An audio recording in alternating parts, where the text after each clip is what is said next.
But I just wanted to take this opportunity to thank the organizers for this quite welcome and worthwhile event, and also to give particular recognition to them for putting the Tunisia panel before the Egypt panel.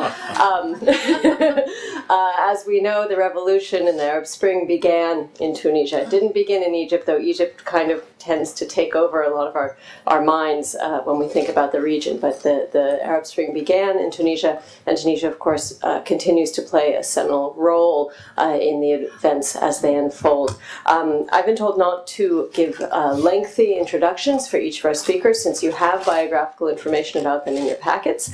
We will keep to the time. Each speaker will speak for about 12 minutes. I may then have a few comments at the very end, and then we'll open it for discussion. We have an hour and a half for the whole panel, and we will go in the order that we have here. So our first speaker, we're very delighted to have with us here at UC Berkeley, Monsef Chekrouhou, who is not only a member of the Tunisian Constituent Assembly and Deputy Chair of the Finance Committee, but is in fact a PhD and MA from UC Berkeley. So we're very, very happy to welcome him back. And so the floor is all yours.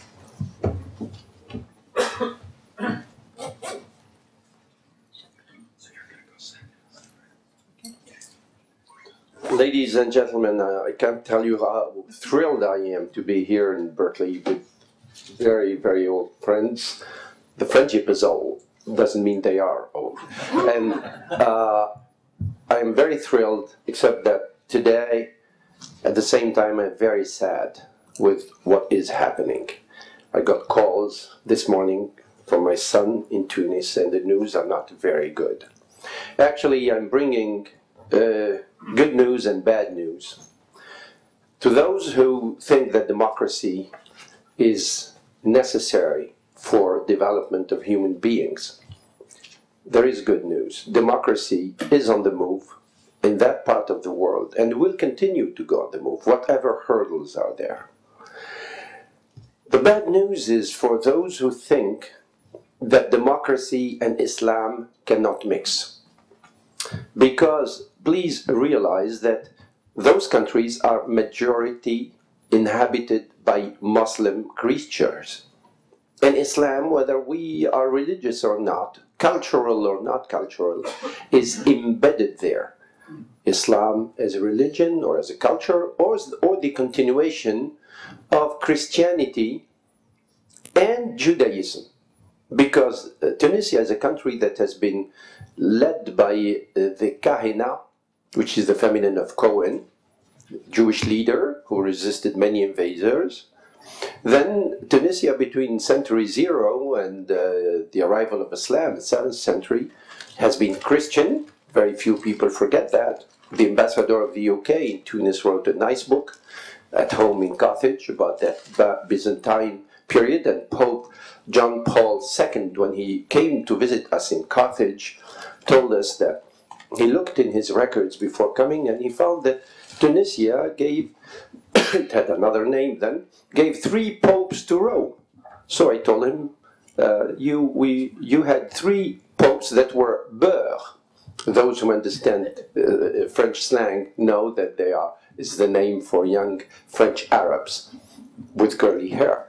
So this is this country that is majoritarily, culturally or religiously Muslim, and is very touchy about that. I'll try in 3 points to explain why democracy will keep on going and what the hurdles are today, what the challenges are, but we are in this fight because democracy is also a fight.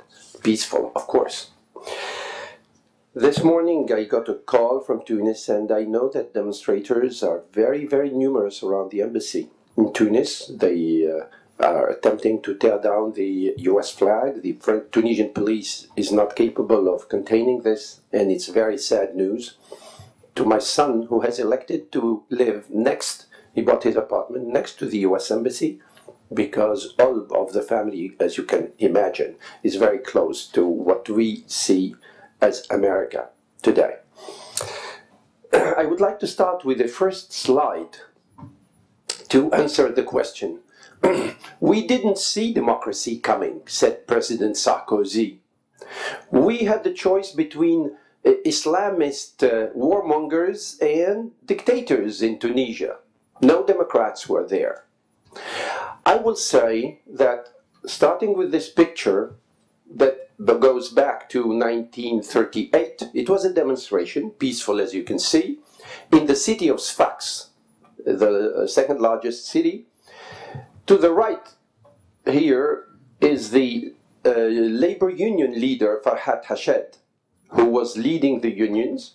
Next to him is the chief of the chambers of commerce of the area, and those are businessmen from the area. What are they asking for?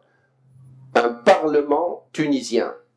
In Arabic, La budda min parlement tunisi. We must have a Tunisian parliament. So this is not an overnight dream. 1938 already people were wanting a parliament.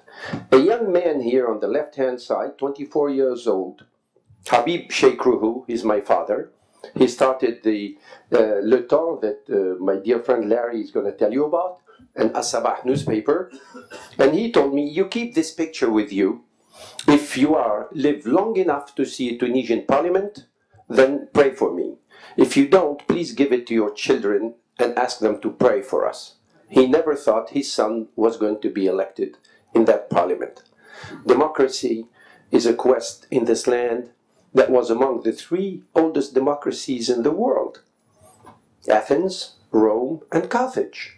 Carthage had a senate. The senate was elected by citizens. Sorry, Eva, you know as well that citizen at the time meant those who owned land, and they were males. Okay, so but they still were citizens in the 3 countries, by the way. So therefore, this democratic return is important, and I wanted to insist on the fact that it is long, and democracy has been suppressed by many events. One important event is colonialism.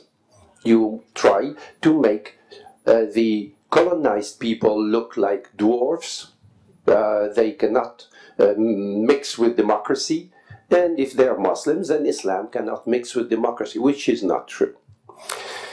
This first introduction, you're going to ask me why this is bad news. It's bad news for those who think that Islam does not mix with democracy. We do think that Islam mixes with democracy, but we should not mix Islam with just anything. Most of us in Tunisia are Muslims, but one of the companions of my father in the camps that were opened since 1949 south of Tunisia to deport those who thought differently, opened by the French. The Nazi camps were closed in 1944. Those camps were opened in 1949. They deported Muslims, but they deported Jews. Jewish families of Tunisia, who were wealthy and well-to-do, refused the proposal by the French colonials to benefit from la loi Crémieux, to be considered as Europeans, not indigenous like us. And because of that, rich families like Barouche, Baranès, Bessis were deported with my father and other people in those camps in the deep Sahara. And those persons said, we refuse this proposal, we are Tunisians. So therefore, Islam for them is the continuation of the Torah, is the continuation of the Bible. The second picture I want to share with you, I have only 3, is what the parties looked like before the elections of last year. Don't get scared. The Prime Minister of Spain, who was elected right after Franco has left, looked at this picture and said, oh my God, you have less parties than Spain right after Franco has left.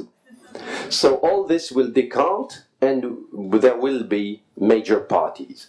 Here, the political scientists tried to say which are the axes. So this is the tendency, Islamic tendency, parties, and of course you find the leader now in Nahda. which earned 89 seats out of the 217 seats of parliament. Then you have the liberals, free market people. Here, the nationalists or pro-Nasserites. Here you have the communists and the socialists, the hardliner communists on this side, the pinkish socialists on that side, and even ecologists who are there. And all the parties in the middle are a mixture of all. I ran under the colors of the Progressive Democratic Party. I'm now a member of parliament in the Democratic Group, which is the second largest group in parliament, that party and other parties, right after Ennahda, but before the partners of Ennahda in the Troika coalition. So it's going toward getting all those parties together, and I will say a bit more. Plantu, the French designer of Le Monde, when he arrived to Tunis, had this nice look at the Tunisian flag. Of course, the Tunisian flag is on the left, and he turned it into that smile on the right. The other point, do I have 2 minutes? 5 minutes, thank you. The other point I wanted to make is the transition. The transition today of Tunisia is not coming from a mode d'emploi. I don't know how you say mode d'emploi in English. When you buy a new equipment, you open it and... User's manual. The user's manual. There is no user's manual. When the Tunisian people started this revolution, they didn't find any user's manual. They had to make up things every single day. And that reminded me of a word I learned on this campus when Professor Nobel Prize winner Gérard Debreu, professor of economics here in this school, he was French, fled France to teach here freely. He was telling us in English that the best way to find the solutions of this equilibrium was tâtonnement. Trial and error, tâtonnement. And I thought of that. Every morning there is tâtonnement in Tunisia by Tunisians. And what really makes me so positive is that at the end of the day, we take the least worst solution. And day after day, things have been constructed. It's not an ideology that's being built. It's coping with reality the best way possible. Friends have stood with Tunisia. Many American friends have stood, official and non-official.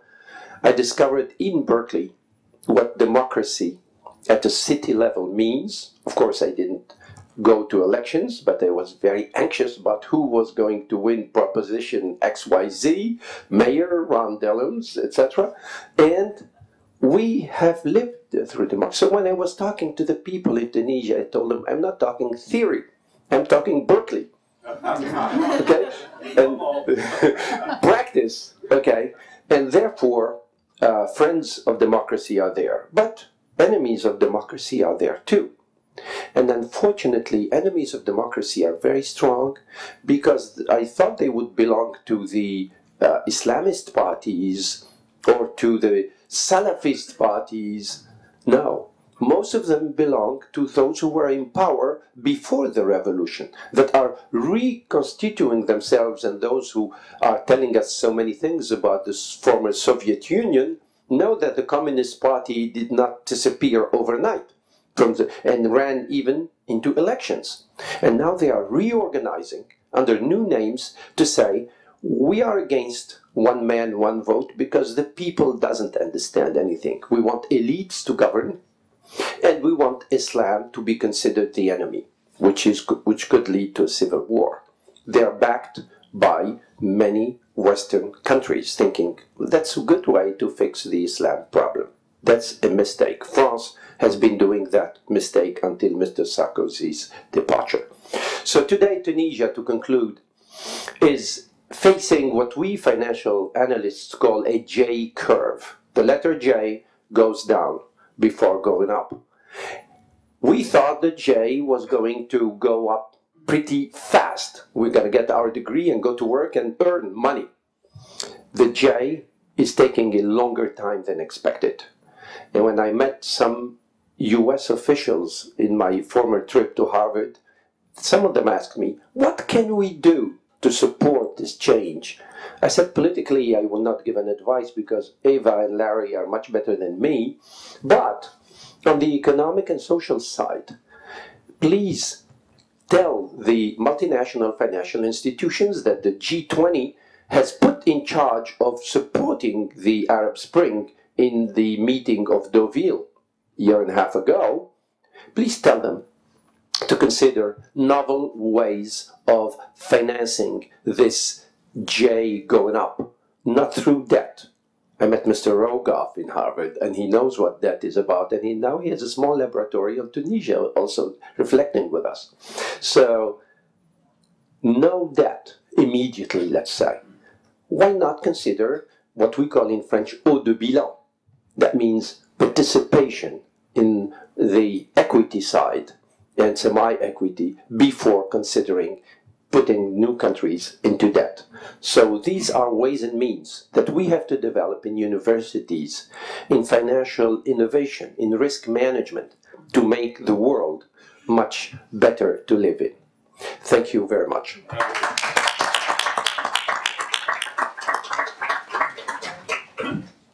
Thank you very much, Professor Chekroukou. Our next speaker is Professor Eva Bellin, who is a professor of Arab politics at the Center for Middle Eastern Studies at Brandeis University.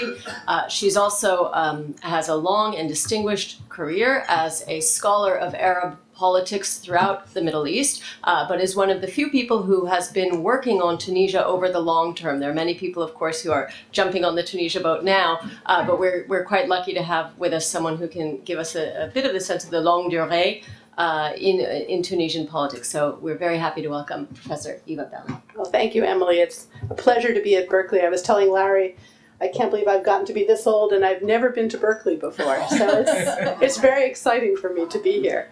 What I'm going to do in the time allotted to me is reflect on Tunisia's political journey towards democracy over the past 20 months from the perspective of a political scientist. I mean, Larry and Monsef have such a wonderful, intuitive, and textured understanding of the country, which I could never hope to have. But I'm going to come at it a little from a more political sciencey analytic way. And what I'm going to do is break down Tunisia's journey into 3 steps and identify the factors that I believe have facilitated the country's success in this journey, as well as identify some of the factors that I think challenge its further progress. Political scientists typically break down the process of transition from authoritarianism to democracy into 3 logically independent, if chronologically linked steps. You have authoritarian regime breakdown, you have democratic transition, and then you have democratic consolidation. Step 1, breakdown of the authoritarian regime. The authoritarian regime falls apart, and this can happen for any number of reasons. It might be the consequence of popular pressure from below in the forms of demonstrations or strikes. I mean, think Iran in 1979. Or it might be the consequence of elite choices from above, the decisions of the elite to simply hand over power to the populace. Think of the military junta in Argentina, discredited and divided by the failure in the Falkland Wars, just decided to hand over power. The upshot is the same. The authoritarian regime breaks down. Step 2 is democratic transition. This involves the country's embrace of the basic institutions of electoral democracy, the embrace of basically free and fair competitive elections. Step 3 involves the consolidation of democracy, and this involves the country's establishment of basic institutions and culture of democracy that deliver political accountability, true political accountability over the long haul. So, for example, you create the separation of powers, you create an independent judiciary, you create effective political parties that have real roots in society. They're not just patron-client machines, they have real roots. Now, the reason why I think it's useful to identify these 3 steps is because it clarifies that there are 3 independent processes, each with its own logic and dynamic. And there's no necessary teleology between them. One does not necessarily lead to the other. An authoritarian regime can break down and never go democratic. Think of Iran after the Shah. A country can transition to democracy, but never move beyond instituting competitive elections. If you think of dozens of countries in sub-Saharan Africa that embraced electoral democracy between 1990 and 1994, they hardly went beyond that. They don't have meaningful democracies in the sense of consolidated democracies. And then there are the lucky few who actually make it to consolidation, and that's the countries like Spain and Greece and Portugal and South Korea. So we have to recognize that these are three independent processes. Let's reflect on the dynamics of each of these in the Tunisian case to identify what is unique and what's less unique about the Tunisian journey. First, Tunisia experienced authoritarian regime breakdown in mid-January 2011. This occurred over the course of a shockingly short period of time. It was less than 1 month. I mean, frankly, this is why so many of us, myself included, completely missed it. I had no idea. A colleague, I'm embarrassed to say this now, but my colleague, Joel Migdal, who some of you may know, called me about, I must have been January 10th, and said, Eva, what's happening in Tunisia? And I said, oh, Ben Ali was smashing as he always had. And then 4 days later, Ben Ali was gone. So the point is, it was so fast. The protests began December 18th. Ben Ali was gone by January 14th. Now, regime breakdown in Tunisia was driven by two factors: mass mobilization of protest, and the decision by the Tunisian military to refuse to use lethal force to repress or contain the protest. I'm not going to go into the dynamics behind mass mobilization of protest. I've written about this elsewhere. I've also written about the military, but let me just say something about that because I think it's more interesting and more unusual.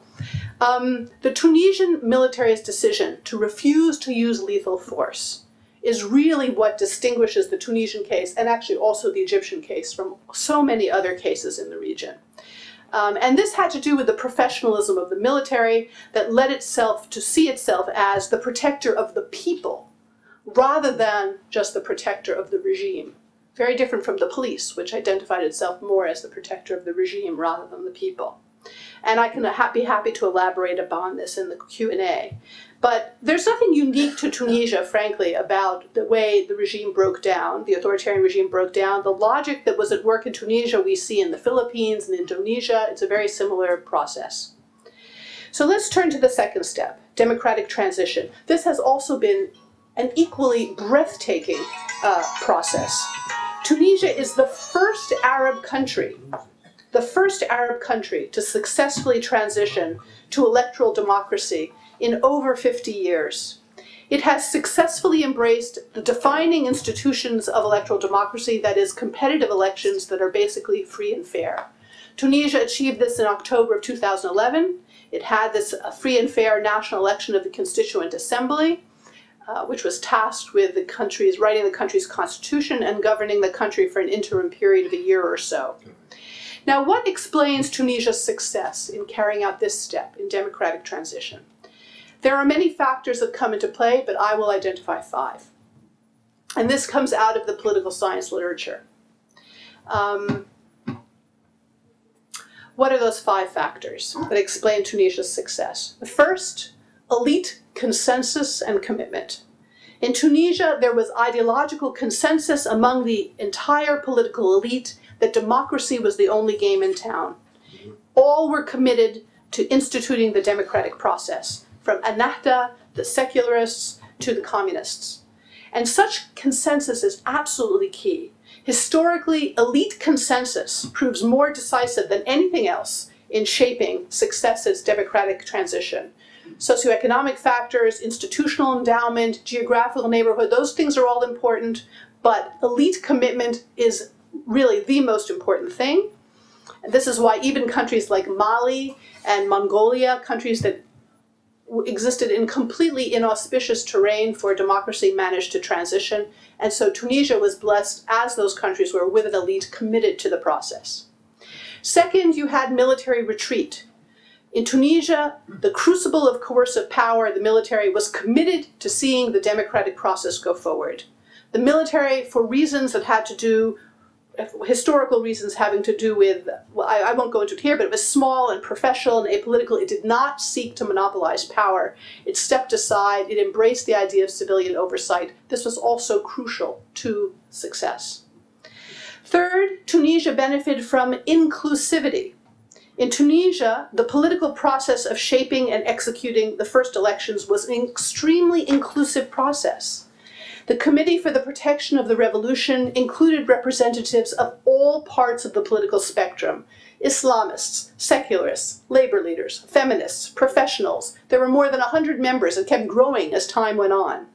And this inclusivity, even if it was a bit unwieldy, gave the institution-building process legitimacy at the same time that it fostered buy-in to the system. Everyone had a stake in the system because they had been part of building it. And this was also true for the first elections. As Mosif showed, there were over 100 parties that ran. Everybody was allowed to run. It was an extremely inclusive process. Everyone except for the Salafis did not have a party at that point. Since then, they have been included as well. The fourth factor that Tunisia benefited from was long-term bridge building. Actually, did I say 4 factors? I'm only going to do 4. Long-term bridge building. In Tunisia, there had been a history of negotiation and bridge building between opposition forces for more than a decade. Leaders of the various political strains, both secular and Islamist, had been meeting and hammering out a pact of what the post-Ben Ali period would look like. And as my colleague Al Stepan says, this is what's key: their shared commitment to the process was greater than what divided them. And that made democratic transition possible. So Tunisia had these 4 qualities that really fostered effective democratic transition. Many other Arab countries do not have these 4, and they make me much more pessimistic. Now, what about moving forward toward democratic consolidation? To achieve consolidation, it seems to me there are 2 additional factors that are very important. The people need incentives for building coalitions, and you need to build the institutional foundations of accountability. Let me first talk about incentives for building coalitions. Ideally, you don't want to have any single political force or party able to dominate political process, because that creates an almost irresistible authoritarian temptation. Ideally, a country engineers its electoral institutions in a way that will prevent any party or force, any single party or force, from being able to create an absolute lock on power. Now, generally that means embracing an electoral system of proportional representation. That alone is sometimes not sufficient, but luckily in Tunisia, at least in the first election, it was sufficient. They adopted a PR system, and no party got a majority. The largest party, Ennahda, got 41% of the vote. That meant that you had to work across the aisle. You had to build coalitions with other groups to make any policy happen. So this necessarily inculcates a culture of collaboration and compromise and negotiation, which is absolutely essential to the survival of democracy. So that looks good. Now, second, to consolidate democracy, a country must build the institutional foundations of accountability. You need an independent judiciary. You need a 4th estate, a robust 4th estate, a free media, press. You need a vibrant civil society. You need robust political parties. This is a very tall order. This is a process that may take many years. I think Tunisia is on its way. I'm optimistic, but its path is not assured. There is reason for optimism. So, for example, I was just in Tunisia this summer, and I saw that despite 30 years under Ben Ali, civil society seems remarkably robust to me. Every time when there were those laws being considered to make women less equal than men, to be seen as complementary rather than equal to men, this sort of thing, you had large demonstrations from the women's movement, from human rights movements protesting it. All during that first year of transitional government, the forces in civil society were able, most of the UGTT, but others were able to organize protests, demonstrations to keep the elites' feet to the fire, to make sure they kept moving forward towards democracy. These are very hopeful signs. With regard to the press and the media, it also seems to have taken on a whole new life. The debate in Tunisia is amazing. I was there this summer. I turned on the TV. I just couldn't believe it. It was so vibrant. I thought, I'm not in an Arab country anymore. I mean, it's just so different from what I remember. Very, very exciting. But there was some reason for concern as well. For example, there's this wonderful group of people that were assigned to create a committee to suggest laws to control the press, to monitor the press, institutions to create, to oversee the press, the media in general, I should say. They consulted with all kinds of international agencies and came up with really good international standards for how the media ought to be organized, what kind of oversight they might have been. So professional, it was astonishing. But the interim government has, to a large degree, ignored their recommendations. So just to give you one example, there is supposed to be an agency that will oversee the appointment of editors of the public press, and as well as public television. And the government decided that it was going to just appoint these leaders itself, rather than have this independent commission which would involve people from civil society and government and whatever to make it more politically neutral. And so the danger is, of course, and this is what we're seeing, is that the Islamist-led government is appointing Islamist cronies to these positions, which could really limit the freedom of the press, and that's disturbing. Other reasons for concern: the judiciary, from what I gather, is still highly compromised. I haven't heard of any dramatic reform progress there yet. Most troubling to me is the state of party life. I do not see the development of real mass-based parties anywhere in Tunisia except for Ennahda. The secular parties are largely splintered. They still seem reluctant to go out and build grassroots support, and that does not bode well. So those are issues that concern me. Now, I'm almost done, but let me just say that I have not mentioned several other factors that others may think undermine success of consolidation. Some, for example, might point to economic conditions and say, oh, you know, Tunisia's economy has not really recovered yet. There's still very high levels of unemployment. That's very problematic. Yes, difficult economic conditions are problematic for new democracies, but they are not necessarily fatal. We have many, many cases of countries, new democracies, Argentina, Mongolia, Mali, Greece, that faced very difficult economic conditions. This did not necessarily derail democracy. It need not in Tunisia either. And if you're going to take a structural route to this, you know, well, if you've got a certain GNP per capita, you're safe or not. Tunisia is actually in a relatively safe zone. If you look statistically, it's already past the statistical tipping point when countries generally stay democratic, which is about $9,100 in today's dollars. So anyway, that you might think that's a silly approach, but that's the structural side of things. And others might point to the concern about some illiberal tendencies in Tunisian society, especially among Nahdawis. We see evidence of the drive to censor, the desire to punish blasphemy, some limits to free speech, some limits to equality for the sexes. This is troubling to me as well. I'm as liberal as the next person. I'm as feminist as most women of my generation education, but I'm not really so concerned that that's going to derail democracy in Tunisia. We have to remember that there are different levels of liberalism associated with democracy around the world. There are many democracies that have laws against blasphemy. There are many countries, take even Germany, that put more limits on freedom of speech than we do, and yet they still manage to maintain robust democracy. So I'm not so concerned that these problems are necessarily going to undermine the basic institutions of democratic governance. Finally, one last reason to be optimistic about Tunisia. Leading theorists of democratization argue that geographic proximity and economic and cultural linkage with established democracies abet the democratic process. You know, think of the powerful demonstration effect of democratization that seized Latin America in the 80s. Think of the power of linkage with Europe via membership through the EU that fostered democratization in Spain, Portugal, and Greece, and many of the Eastern European countries. Tunisia doesn't have the benefit of the carrot of joining the EU, but it does benefit from proximity, relative proximity, and relatively good linkage, cultural and economic linkage with Western democracies, certainly more than most other Arab countries. And so that also makes me optimistic about Tunisia. So I'm not saying it won't be an unbumpy process. It certainly will be bumpy. Democracy is a messy and conflictual system, and there's no reason to think that getting to democracy, in other words, democratization, won't also be messy and conflictual. But I do think Tunisia is up to the task, And I think the distilled wisdom of comparative political science confirms that for us. Thank you.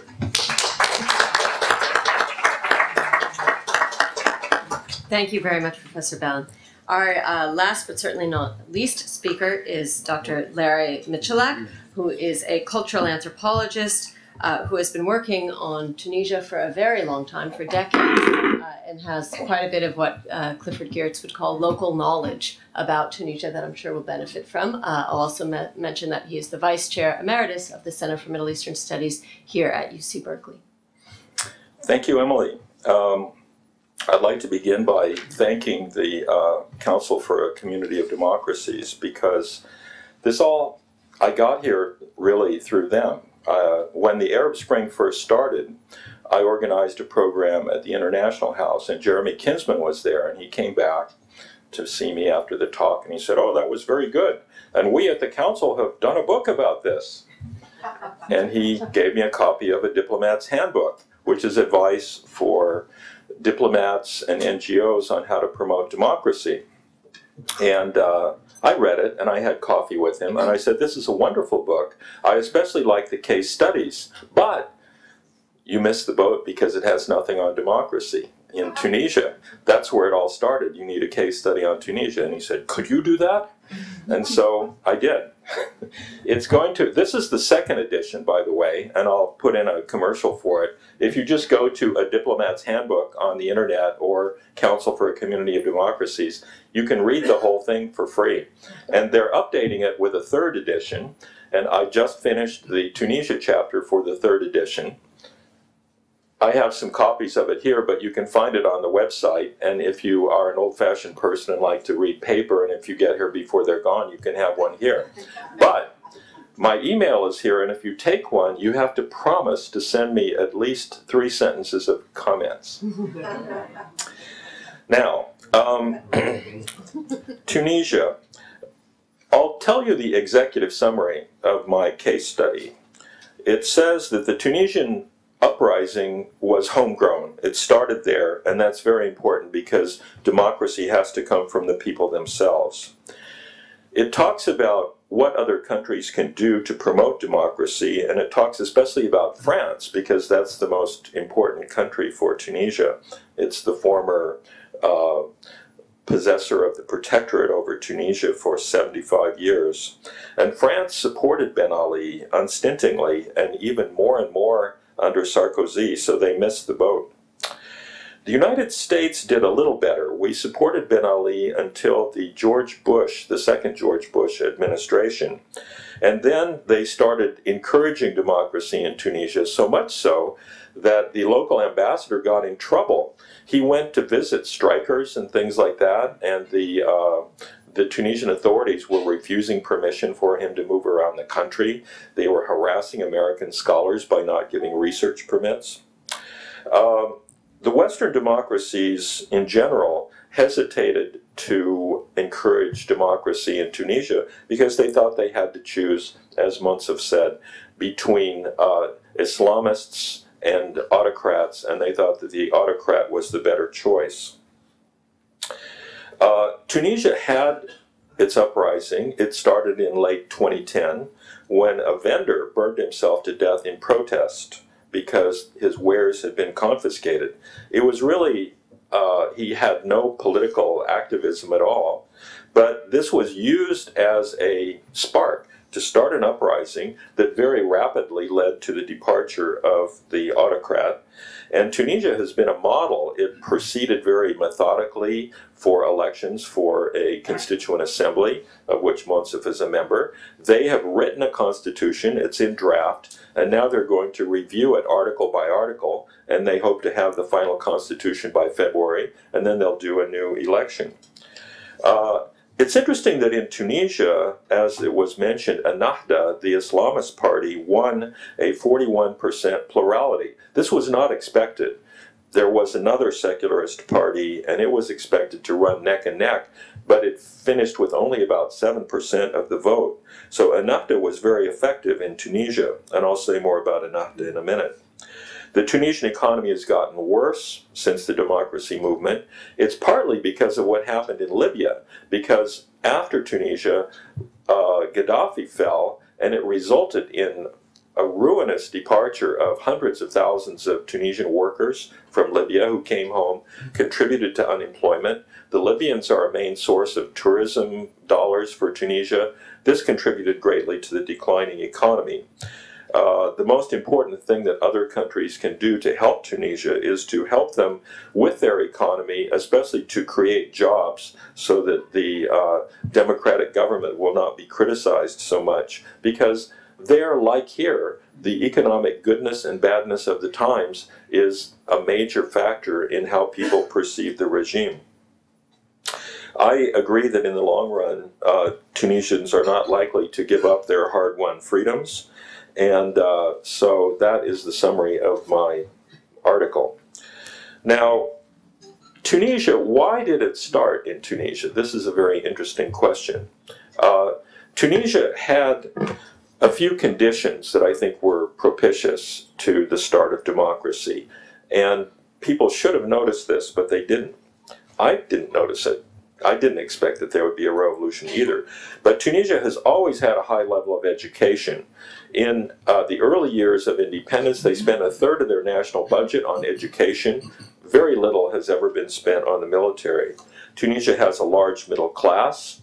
Tunisia has an active civil society. Even under Ben Ali, there were people always trying to organize. It's just they couldn't get permits to do so. To have organizations. Tunisia has always had respect for women's rights, even before Bourguiba. Bourguiba could not have done the things he did if people didn't agree with him, including women's rights.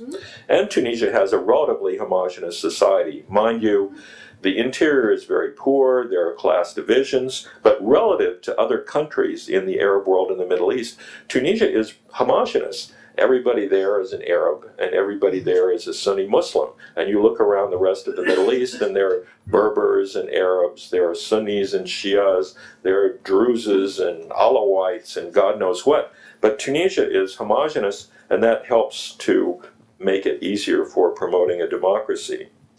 Now, the Islamists, to a lot of people this is a dirty word, but the Islamists in Tunisia are really very progressive. Rashid Ghannouchi, who is the head of the party, Ennahda, is someone who for years and years has been writing articles about how Islam and democracy go together and how Islam is an essentially democratic religion. They were very well organized in the electoral campaign. They played no part in the revolution because they had all been forced out of the country or put into prison. But once Ghannouchi came back, Ennahda was very well organized, and they won 41%, not a majority, and they made a coalition with two other parties to lead the country. Women is one of the aspects that are very progressive about Ennahda. Tunisia, in the election, they elected 217 people, and of these 217 people, 49 of them were women. And since then, it's gone up to, I think, 52. Is that right, Monsef? So, gone, so the replacement. Yes, because in the election, they required each party to alternate man, woman, man, woman, man, woman.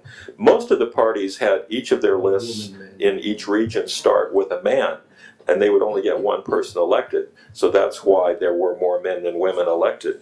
But Ennahda actually had several of its lists headed by women. Monsef's party also did too, Maya Jridi. And of the 49 women that were elected, 42 of them were from Ennahda. Ennahda also wasn't doing that just to try to appear progressive. They have women as part of their leadership. Their central committee is nearly half women.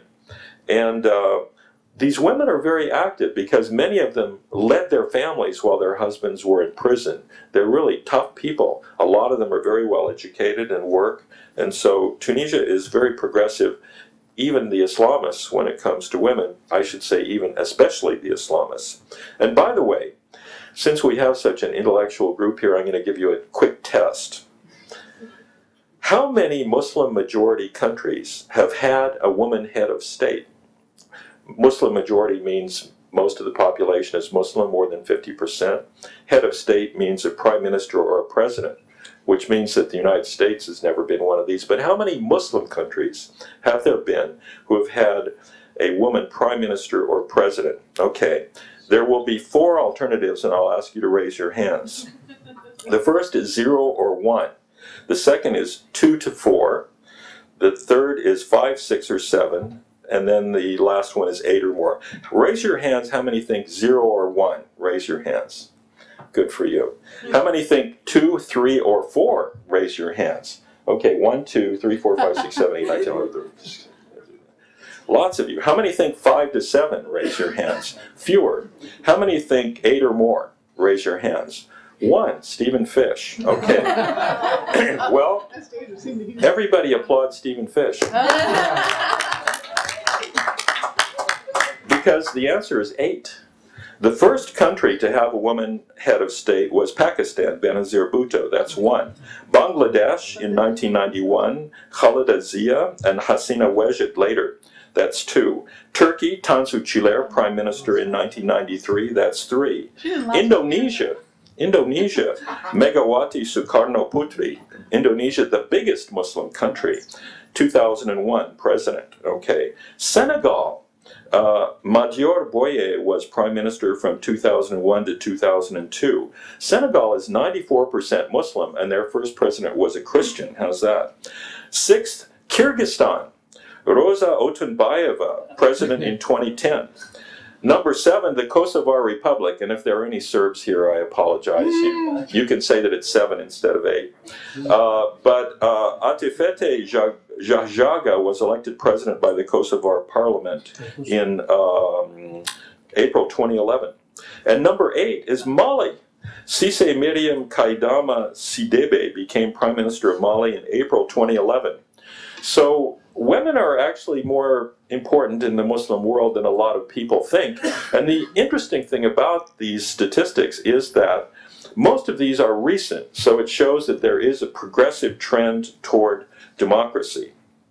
Now, I wanted to say something about labor relations, which are one of the things that brought the regime down, because there were strikes, and those strikes had started long before the vendor burned himself to death.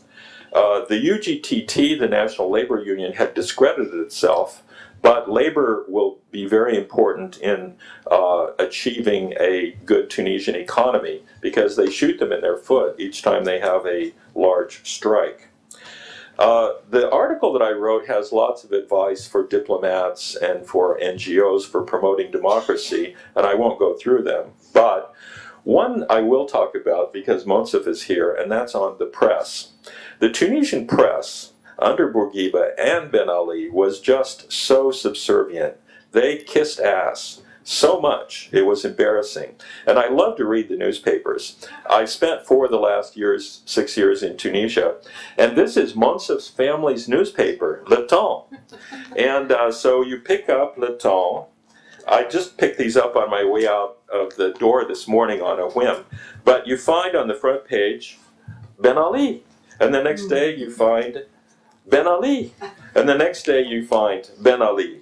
And the next day you find a bigger picture of Ben Ali. And the next day you find Ben Ali, and sometimes you find his wife. And I can't help telling this story. Monsef actually was the editor of this newspaper, and his family also had the major Arabic language newspaper in Tunis. And along about 2000, he criticized the president a little bit, not a lot. And the government withdrew all of its advertising from the newspaper. The newspaper almost went bankrupt. He had to flee the country, live in France for 10 years, and his brother took over the newspaper. And I guess his brother went to the president and said, "Oh, we're so sorry." I don't know. But they gave their advertising back. The newspaper became very subservient.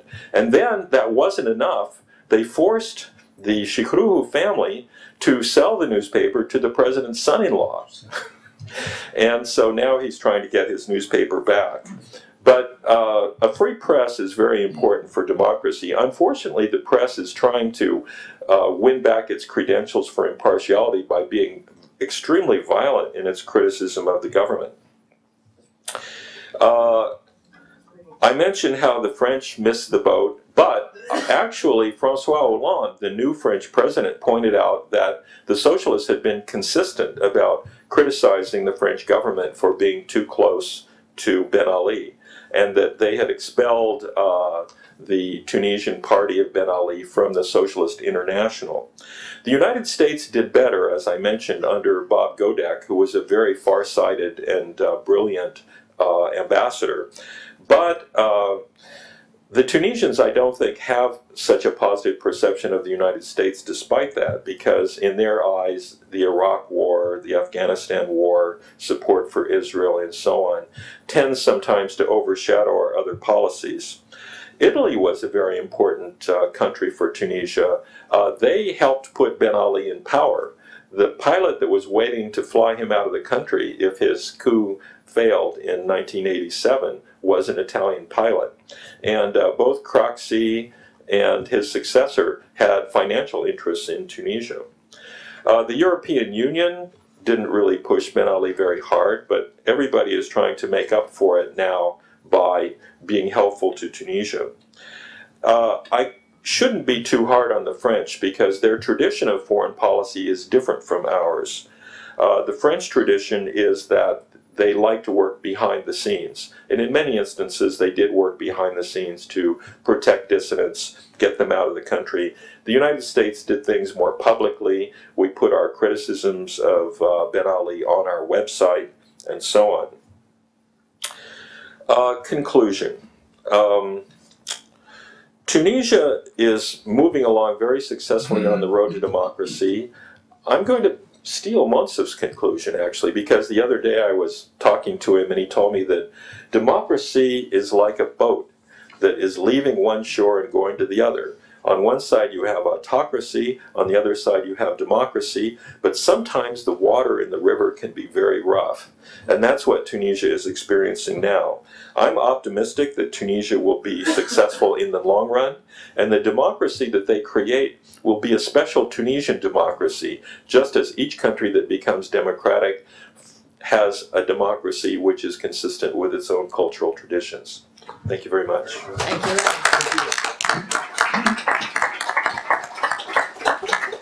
Okay, just to recap very briefly, I think these three presentations went some distance toward reinforcing this idea of Tunisia as unique and maybe exceptional, and that goes along with my earlier comment of, you know, the Jasmine Revolution being the first sign of the Arab Spring. Monsef talked about this long tradition of tolerance and consultation within a relatively flexible Islamic framework. Eva talked about some of the maybe prerequisites for revolution that were there, whether we recognize them as such or not, including things like the existence of an educated middle class that could provide that necessary elite consensus, and the action or non-action taken by the Tunisian military when the situation got heavy. Larry added some more of these conditions, putting an emphasis on women's rights in Tunisia, which I do think should be underlined. I remember in Tunisia hearing a paper by Nadia Mamlouk and being quite stunned to learn that women in Tunisia had the right to a legal abortion before women in America did.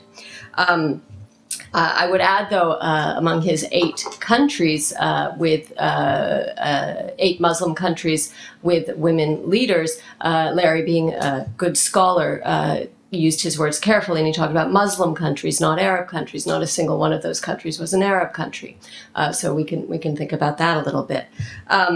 I would add simply the demographics of Tunisia are something we should keep in mind, especially when we compare Tunisia to Egypt. Egypt, we're talking about a population of, what, 80 million people. Tunisia, where it's a much smaller scale, which also I think has been perhaps helpful in cementing the gains of the revolution. I would want these 3 analyses to push a little bit further. Again, we don't have lots of time. But I would certainly say to Munsif that we've been talking about the compatibility of Islam and democracy for a long time. It's almost become a cliche, and you're here with us in this very unique position of actually being where in the place where these things are actually being put into action. So I want to know what are the actual mechanisms? What does Ennahda do when they're presented with a case? I know this didn't actually make it to the parliament, but when the Tunisian Olympic medalist, the runner Habiba Ghribi, was criticized and people, some Islamists wanted her citizenship to be revoked because she had won that medal running in the Olympics wearing her underwear. And this was considered, a very shameful thing. What actually happens in the discourse in the parliament? That would be useful for us to know. Eva very usefully warned us against teleological thinking. The Arab Spring will not lead to, immediate democracy. In many cases, these kinds of uprisings don't lead to anything at all. However, again, going along with that theme of the, potential uniqueness of Tunisia, how does this compare to other areas of the region? And here I'd actually want you to look more even at North Africa, even at someplace like Morocco, which we don't talk about, but which also has a lot of foment. I mean, there are protests and so on in a very different kind of political and social structure. Libya, we'll talk about Egypt later today, but elsewhere in the region, maybe Syria, Yemen. How does Tunisia fit in with these kind of structures and processes you mentioned? How unique does any other place come close to this same set of circumstances? Lastly, Larry, since you're my friend, I just have to take you on, and you know exactly where I'm going to take you on. I would not say every single Tunisian is an Arab. Not by a long shot. We have seen, I have to raise the Amazigh cultural issue, the Berber cultural issue. There were apparently no Berbers in Libya either until the revolution, and they started coming out of the woodwork. We just did a conference through the American Institute of Maghreb Studies in Tangier this last summer on the Berber issue. We had representatives from Tunisia. We had representatives from Libya who spoke Berber languages, who had been deeply involved in Berber issues, activities that were suppressed in these countries. So I think, I don't want to overstate it because some people do that and say, well, all of Tunisia is actually Berber. But I don't think it's safe anywhere in North Africa to ever say, that these are 100% Arab populations. Okay, and I leave the floor open to you if anyone would like to comment on what I've said, or we can go straight to the audience. Maybe an answer on what's happening in the parliament? Yes, please. Thank you. Thank you. I'm learning democracy every day with the contact with the people and with the colleagues. Democracy, you never get a PhD in democracy. You just learn every single day. And one other lesson I learned from democracy is that in democracy, the first right is the right to say stupidities. You have the right to be stupid in democracy. So when we have agreed among all the parties in parliament that the women's right instated in Tunisia in 1956, equality between men and women, was not going to be touched. It is going to be a fundamental law in the constitution. The Islamist party has suggested that after we have discussed behind closed doors to get credit for that, but they agreed. They even went out and said, we approve of that. Good for them. Then one or two members of parliament from their party started trying to haggle. Okay, equality, but let's say complementarity. And then, as Eva said, reactions of civil society were amazing. Don't ever try to touch human rights in Tunisia. Some ladies were telling me, why are you proposing to us equality between men and women? We are already superior. So anyway, so the right to stupid people to say stupidities concerning the shorts of the Olympics lady, etc., is part of democracy. When does it become dangerous? Either when they become a majority, which is not the case, And French press, unfortunately, and very large parts of the Western press tends to show this as being the Tunisia that reminds me of journalism 101 course I was taking next to our economics courses. The professors were telling us when a dog bites a child, it's not news. But when a child bites a dog, that's news. So we're looking at that kind of a thing. Discussion, and I look at you, sir, and I say, pedagogy is fundamental in democracy.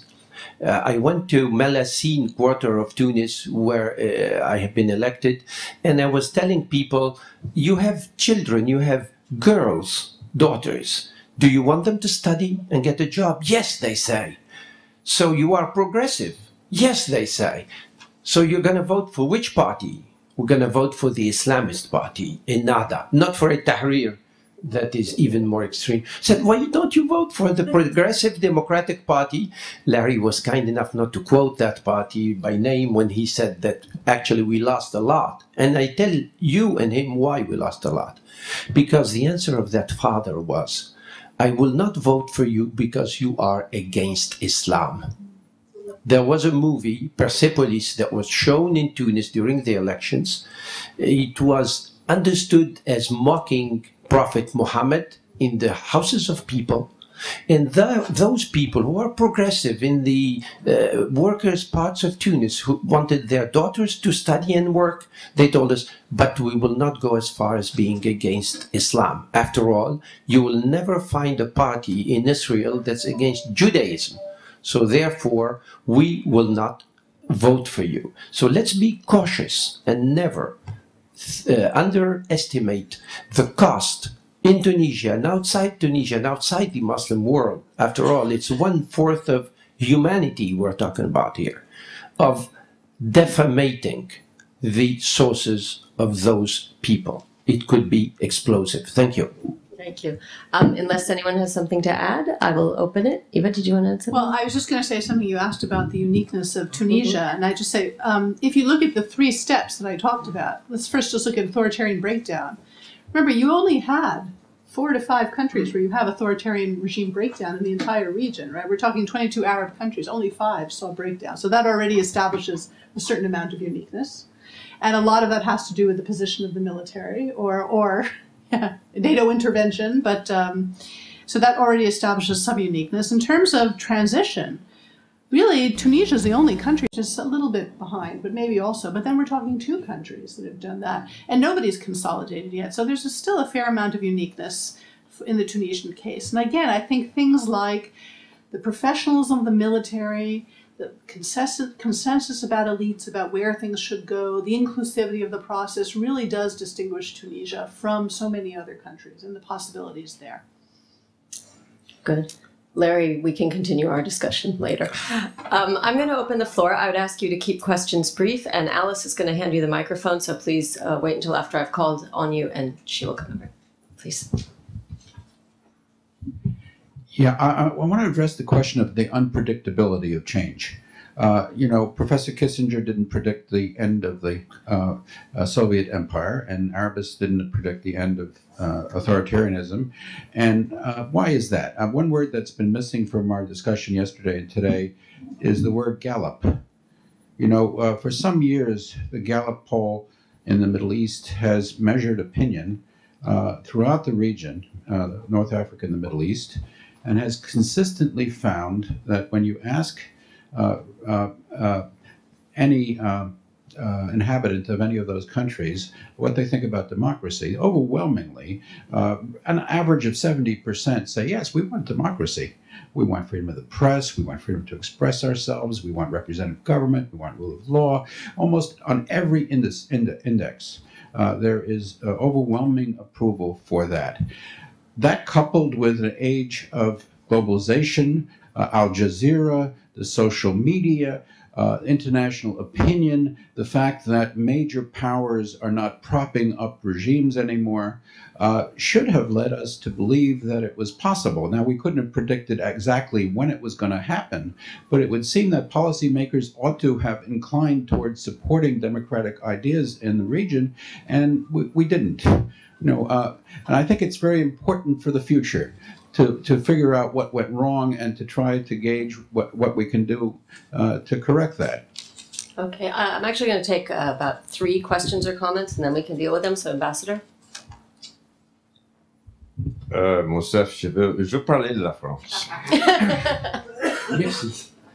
It was really fascinating. And when Sarkozy was elected, he made a speech the night he was elected that said he was going to change the way France looked at African dictatorships. And yet, in Tunisia, he did exactly the opposite. And Larry started his presentation, quite rightly, by saying that what happened in Tunisia. I know that. But you know, as Bob is saying just now, what democracies do can make a difference. And your point about debt is totally true. So what happened to Sarkozy? I heard your observation that the French, or at least his part of the French class politique, sided with the old sort of nomenclatura in Tunisia. It's true. But that wasn't the whole story. And what I'd like, you got to me when you talked about les beurs. I'd like to know the extent to which, and it applies to Italy too, a fear of immigration, of uncontrolled immigration, of refugees, of chaos in the Mediterranean related to French politics on that issue. How important do you think that has been? And do you think now, and Libya is, you know, a difficult situation, do you think that it is going to temper the enthusiasm now for the wider Arab Spring? Okay, let me take one more question or comment. Gentleman back here, all the way with the beard and the red shirt. Yeah. Thank you. Support for economic growth was cited as important to supporting democracy, and there was the proposal of equity positions as opposed to loans. Now, I'm used to a venture capital model for equity position that comes with a role on a board, which hopefully is helpful in giving direction, but also involves taking control and direction. So I'm wondering, what sort of equity participation model do you vision as being most helpful in supporting democratic growth? Thank you. Okay, so let's get your responses to whatever combination of these questions you would like to respond to, and then we'll move on. Larry, let's start with you since we haven't heard from you. Well, the first question was about the unpredictability of change, and it's true. The Gallup polls all showed that not only in Tunisia and Egypt, but elsewhere in the Arab world, people say they're in favor of democracy. I think I'll answer that with another show and tell. Eva Bellin wrote a book some years ago called Stalled Democracy, and it was about this phenomenon, that why is it in the Arab world that it lags behind other areas? Now, Eva is one of the good guys, because there were bad guys who gave the wrong answer. They said, well, it's because of Arabs. You know, there's something about Arabs. They're just, you know, congenitally against democracy.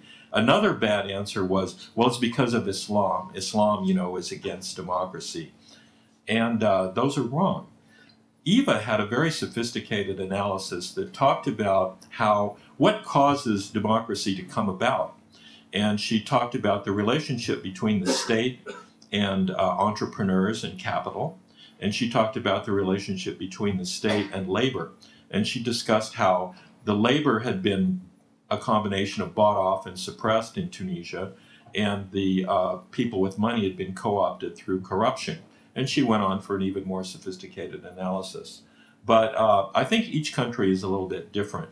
And I don't think that the Arab world is necessarily, as a group, all that different. I think that people used to say that about Latin America, and then there was a wave of revolutions in Latin America. My father, who was born in 1909, looked at one of my textbooks once, and he said, you know, when I was a boy, we had to memorize the heads of state, and most of them were monarchies. And we forget that. Also, I think that despite Freedom House, you can't say that a country is free or unfree or partly free. This is a gross generalization. I think that countries fall along a spectrum from absolute democracy, of which there aren't any, to absolute autocracy, of which there aren't any. And that it's more accurate to talk about places that were along the line. Tunisia was not an absolutely autocratic country. It's silly to put it in the same bag with Saudi Arabia and Iraq under Saddam Hussein. Tunisia had a lot of elements of freedom. They had a lot of window dressing too. It wasn't a generally free country, but it wasn't an absolutely autocratic country. Lebanon, Kuwait, the monarchies are not all the same either. So I think that it requires a sophisticated analysis looking at things on more of a case-by-case basis. Thanks, Larry. Eva, you have anything? I'm just curious whether our first questioner believes that America or Western powers really can play a major role in democratization in these countries. I mean, the impression I gathered from what you said was people wanted democracy, but America was on the wrong side, and that was bad. Oh no, that's not what you were saying? Okay, I misunderstood. Because I really think this is an internal process. This is not something that foreign powers can really dramatically shape one way or another. 5%. Oh, is that the? That's even. Yes. So then we're on the same page. Okay. Anything? Yes, very briefly, I thank you for these very, very enlightening questions. I will start with the technical question, if I may, finance. What kind of equity participation? When I was a professor at HEC School of Management, which I am again now in Paris, the Graduate School of Business of Paris, in the winter time and some summer sessions here in Berkeley at Haas School, Bourguiba, the former president of Tunisia, asked me to come back and prepare a plan to create a bank in Tunis to clean up the lake of Tunis and prepare 1/3 the new city of Tunis around there. But he told me we have no money. We cannot borrow. It's too expensive. So go and find what is called Islamic financing. I told him, what is Islamic financing? He told me, I understand it is financing without interest. So I told him, but you don't believe in Islam or in God, actually. You're an atheist. He told me, I don't care, but I don't want to pay interest. So I went and started asking questions around Middle East and then Malaysia, etc. And what I found is that there is a way to organize, to structure your deals in an Abrahamic way. Actually, it's not only Islamic, it's Jewish, it's Christian before the Deuteronomy, and it is Islamic, it is participatory manner. So I went to Bahrain, I created 2 companies, Al Amin and At Tawfiq, after having done the study for the Lake of Tunis, the study, future study, the business plan, and I started selling the bonds for this project. And some people thought it was worthwhile putting money there. And Bourguiba was happy because I was quoting a sum, I was quoting a date, but I was not quoting an interest rate. Interest is what this project is going to earn. Some American bankers saw me there, we were having a drink before dinner, and they told me, half teasing me, I don't know how serious they were, what are you doing here? You're attracting dollars from here directly to Tunisia. Can't you wait that those petrodollars reach New York and come borrow money with interest from us? I told this to Bourguiba, and he told me, this is a political matter. I'll take care of it, but keep on doing what you do. The project has been a success. It was 25 years ago. Tunis is built there. The American embassy is there.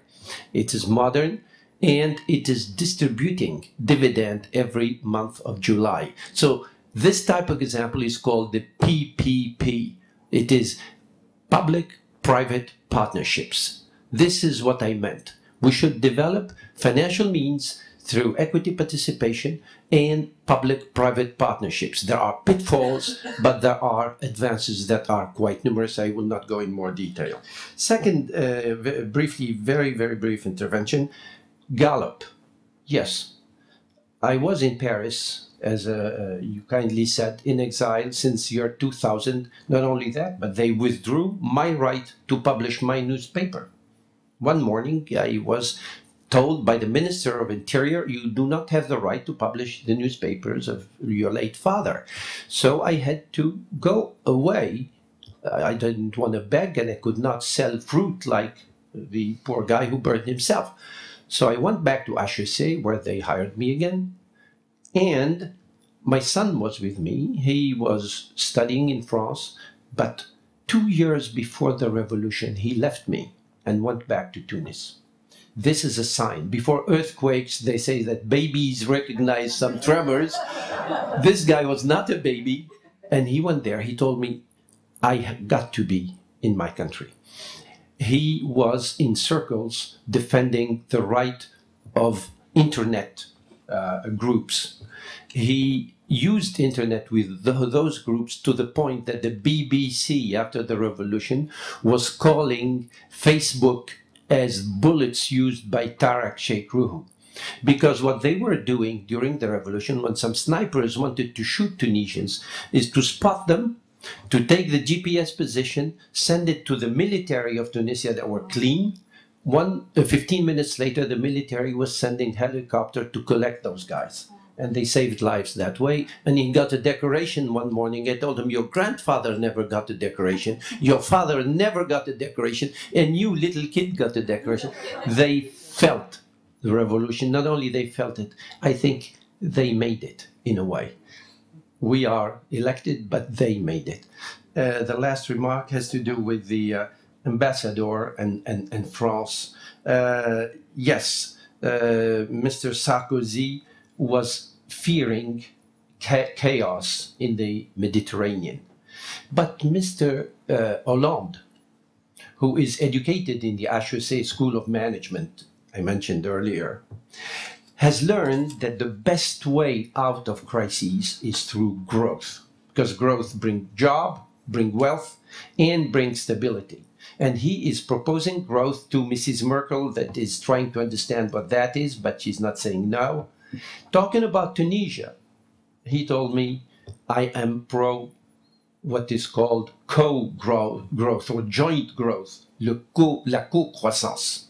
So if we have 10 million to invest in industry in France, we will invest 8 million in France and 2 million in Morocco or Algeria or Tunisia or Libya, and benefit from that synergy, because we will be able to sell our products cheaper, more competitive, that will create jobs in Tunisia and in France. So this is the progressive way that Mr. Sarkozy didn't see, and this is a progressive way out of having illegal immigrants going from south to north, but rather having jobs created in the south. And that's our aim in my party for the next election, is to show that Tunisia is a beautiful car with a beautiful people, but when you open the hood, there is no engine.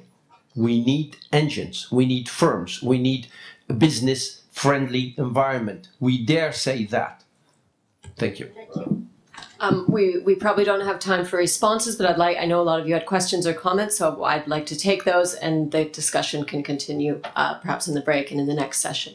Right here. I'd like to focus on the Mediterranean as a geographical concept. It's water, of course, it's not land, and we tend to think of things in terms of land. We think of the Mediterranean as, north of the Mediterranean is Christian and democratic, south of the Mediterranean is Islamic and not democratic.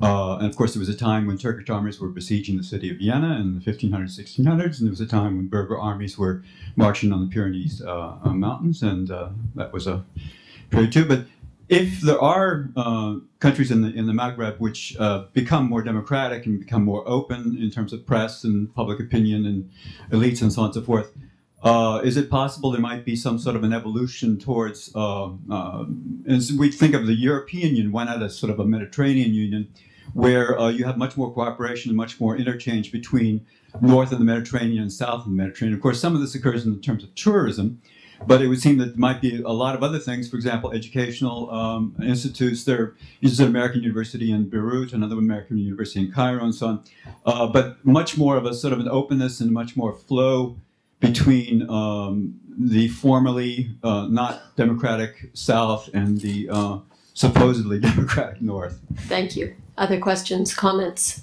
Right here, please.